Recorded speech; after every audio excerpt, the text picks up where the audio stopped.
Hello दोस्तों, कैसे हैं आप। हमारे चैनल ओम ज्ञान सागर में आप सभी का बहुत बहुत स्वागत है। आज हम शनि महाराज की सिंगनापुर की कथा लेकर आए हैं, जिसको सुनने मात्र से ही सारे दुखों का अंत होता है और शनि महाराज की दृष्टि से बचा जा सकता है। महाराष्ट्र के अहमदापुर जिले में सिंगनापुर गांव, जिसे शनि सिंगनापुर के नाम से जाना जाता है, यह गांव हिंदू धर्म के विख्यात शनि देव की वजह से प्रसिद्ध है, क्योंकि इस गांव में शनि देव का चमत्कारी मंदिर है। आपको शायद यकीन न हो, लेकिन इस गांव के किसी भी घर या दुकान में दरवाज़ा नहीं है। कहते हैं कि बीते कुछ समय में यह गांव अपनी इसी खासियत से देश दुनिया में काफ़ी मशहूर हुआ था, लेकिन यहाँ दरवाज़ा क्यों नहीं प्रयोग किया जाता। चलिए अब आपको सिंगनापुर मंदिर की कहानी बताते हैं, जिससे चलते सिंगनापुर गांव में शनि देव की इतनी महिमा बढ़ गई है। कहते हैं एक बार इस गांव में काफ़ी बाढ़ आ गई। पानी इतना बढ़ गया कि सब डूबने लगे। लोगों का कहना है कि उस भयानक बाढ़ के दौरान कोई दैवीय ताकत पानी में बह रही थी। जब पानी का स्तर कुछ कम हुआ तो एक व्यक्ति ने पेड़ की झाड़ पर एक बड़ा सा पत्थर देखा। ऐसा अजीबोगरीब पत्थर उसने जब तक नहीं देखा, तो लालचवश उसने उस पत्थर को नीचे उतारा और उसे तोड़ने के लिए जैसे ही उसने कोई नुकीली वस्तु मारी, उस पत्थर से खून बहने लगा। यह देखकर वह वहाँ से भाग खड़ा हुआ और गांव वापस लौटकर उसने सब लोगों को ये सारी बात बताई। सभी दोबारा उस स्थान पर पहुँचे जहाँ वह पत्थर रखा था।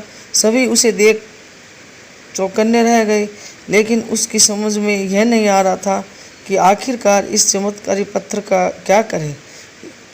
उन्होंने गांव वापस लौट अगले दिन फिर आने का फैसला किया। उसी रात गांव के एक शख्स ने सपने में भगवान शनि महाराज आए और बोले, शनि देव हूँ, जो पत्थर तुम्हें आज मिला है उसे अपने गांव में लाओ और मुझे स्थापित करो। अगली सुबह होते ही उस शख्स ने गांव वालों को सारी बात बताई, जिसके बाद सभी उस पत्थर को उठाने के लिए वापस उसी जगह लौटे। बहुत से लोगों ने प्रयास किया, परंतु वह पत्थर अपनी जगह से एक इंच भी न हिला।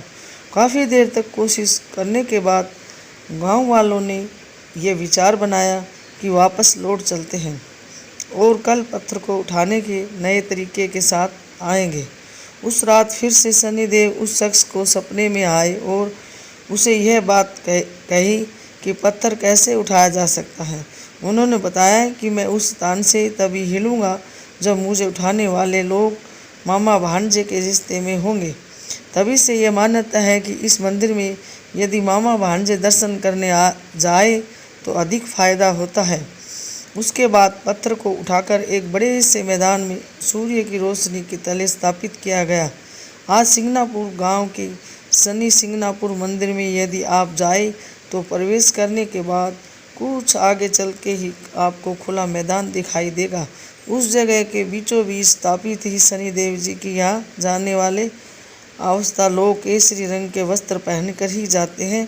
कहते हैं मंदिर में कथित तौर पर कोई पुजारी नहीं है। भक्त प्रवेश करके शनि देव जी के दर्शन करके सीधा मंदिर से बाहर निकल जाते हैं। रोजाना शनि देव जी की स्थापित मूर्ति पर सरसों के तेल से अभिषेक किया जाता है। मंदिर में आने वाले भक्त अपनी इच्छा अनुसार यहाँ तेल का चढ़ावा भी देते हैं। ऐसी मान्यता भी है कि जो भी भक्त मंदिर के भीतर जाए वह केवल सामने ही देखता हुआ जाए।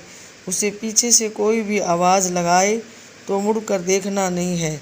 शनि देव को माथा टेक कर सीधा सीधा बाहर आ जाना है। यदि पीछे मुड़कर देखा तो बुरा प्रभाव होता है।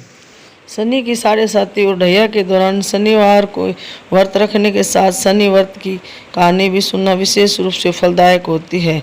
शनिवार की कथा पढ़ना भी बहुत फल मिलता है। शनिवार व्रत के साथ शनि देव की कहानी कथा पढ़ना बहुत ही उत्तम फल देता है। विशेष कृपा बनी रहती है शनि महाराज की।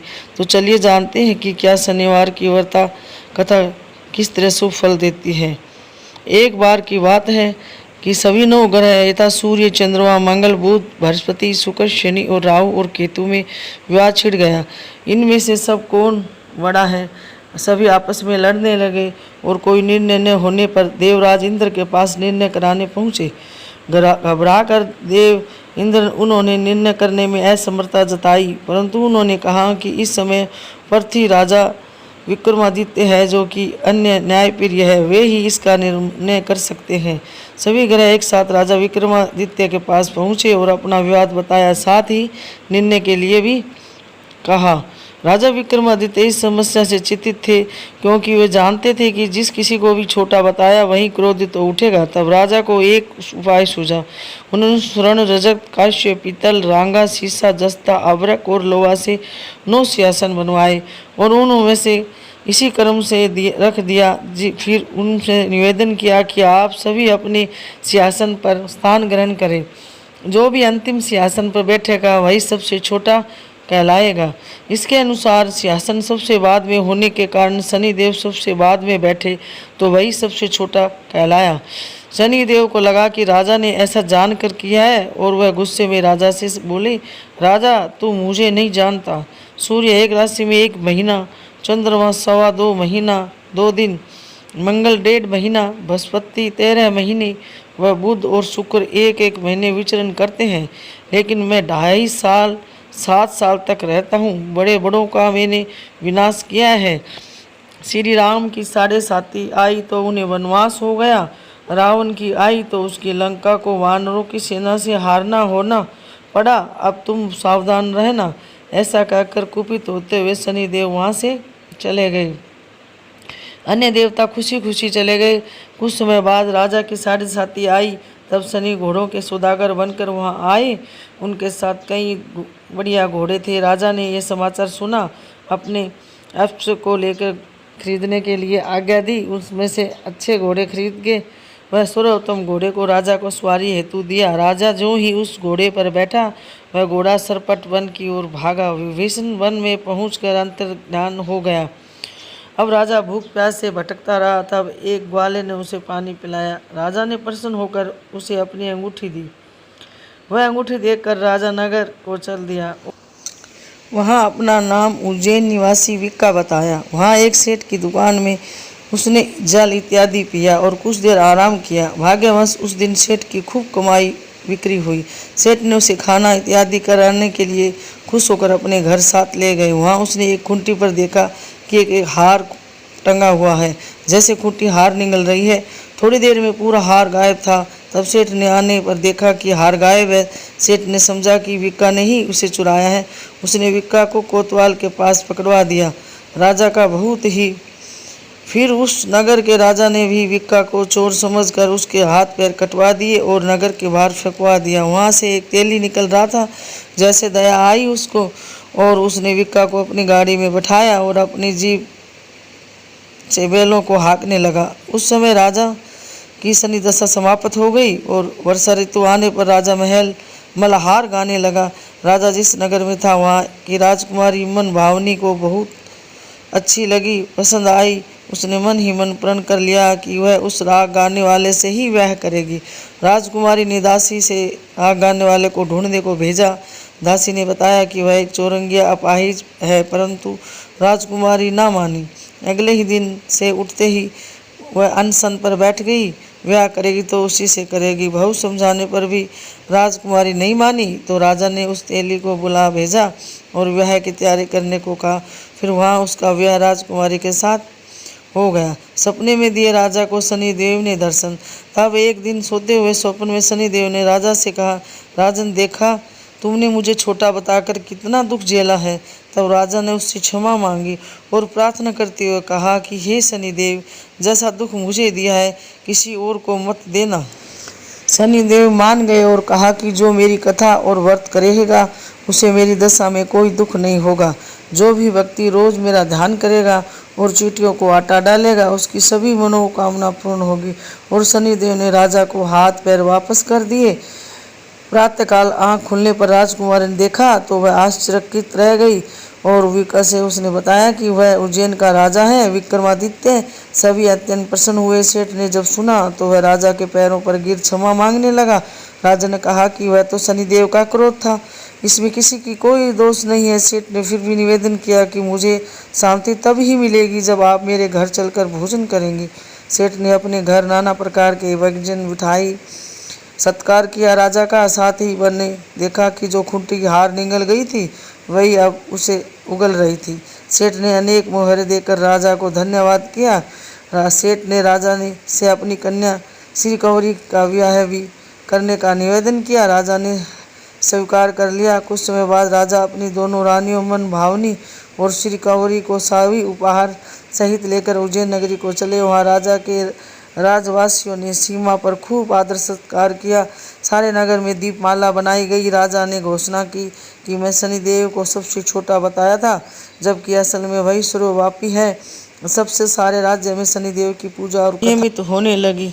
सारी प्रजा खुशी और आनंद के साथ जीवन बिताने लगी। जो भी कोई शनिदेव की इस कथा को सुनता या पढ़ता है उसके सारे दुख दूर हो जाते हैं। व्रत के दिन इस कथा को अवश्य ही पढ़ना चाहिए। बोलो शनिदेव महाराज की जय।